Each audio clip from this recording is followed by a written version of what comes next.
Hello cookbook friends and welcome. Today we're going to look at vegan roasting pan. This is excellent if you like cooked vegetables especially, or fruits too. There are desserts in here. But the thing is, at least for me, I'm not a huge fan of raw vegetables. Like sometimes, sure, it has to be done right. I prefer cooked vegetables like this ratatouille. But I don't know how to do it the best way necessarily. I'd love to learn more. So this is a great cookbook if you are trying to do more vegan, plant-based, of course. If you already are vegan and want to just enhance your repertoire, this is really great. So this is how this cookbook is laid out. We have light, supper, extras, and sweet. Pretty sweet and simple, so that's nice. Here we have different tools in the very beginning. A roasting pan, what does that mean? What you might need. If you're into vegan cooking, you might want to learn more about like vegan products, so cheese, yogurt, that sort of thing. Here's our light dishes to start. We have soy roasted broccoli, ginger snap peas, and green beans with sesame, lime, and chili. Everything is in, we have a mix. So we have a mix of metric and US measurements. Our ingredients are at the top here. Then we have a small description of the dish itself. Then we have our instructions. We have some tips for some of the recipes as well, which is really cool. I love that. So check all of this out before starting, read through it so that you can have like the most successful cook.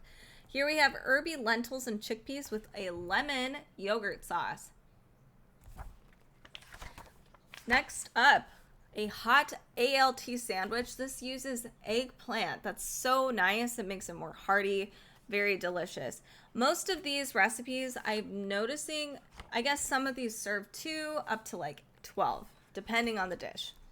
Here we have a watermelon niçoise salad. Look at how pretty that is. Roasted lettuce, super good. A roasted spring salad. Springtime is here. This is the perfect salad. Look at how colorful it is. That would have been great for Easter time. Here we have a butter bean, fennel, and tomato bake. That looks beautiful. Another really excellent idea. Squash au vin.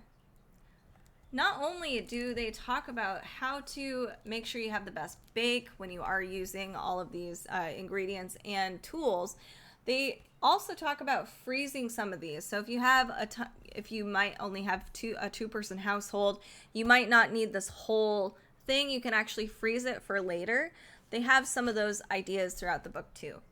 Roasted mushroom burgers, a great idea. And it looks like there's only one side with bun. Oven ready biryani. That's an excellent idea too. Oven fried nuggets with a cornflake crust. Sausages with apples and blackberries. And yes, these are vegan sausages, so no, not actual meat. A courgette rotolo with cream cheese and spinach and marinara sauce. Those are stunning, and this would be a really easy dish to make if you have people coming over. But this only serves 2, actually. I'm shocked. I feel like it should serve more. We have a roasted ratatouille, which we saw earlier, but you can actually freeze this as well. Chickpea and olive orzo. Beautiful.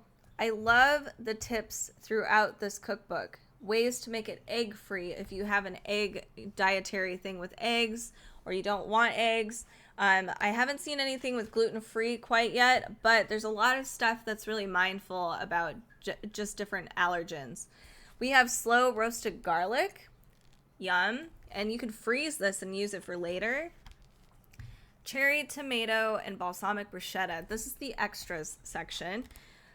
I feel like we should showcase a little more on the mains. So this looks like a Moroccan style bake. That's beautiful. Let me do one more over here.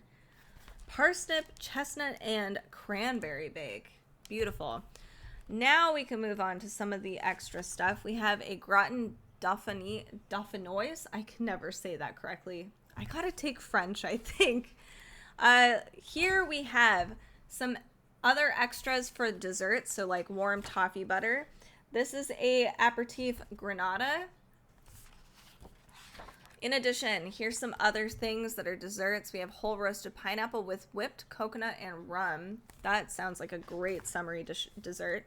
Lemon and poppy seed squares. And lastly, we have, oh, I went to the index. This is a low and slow rice pudding.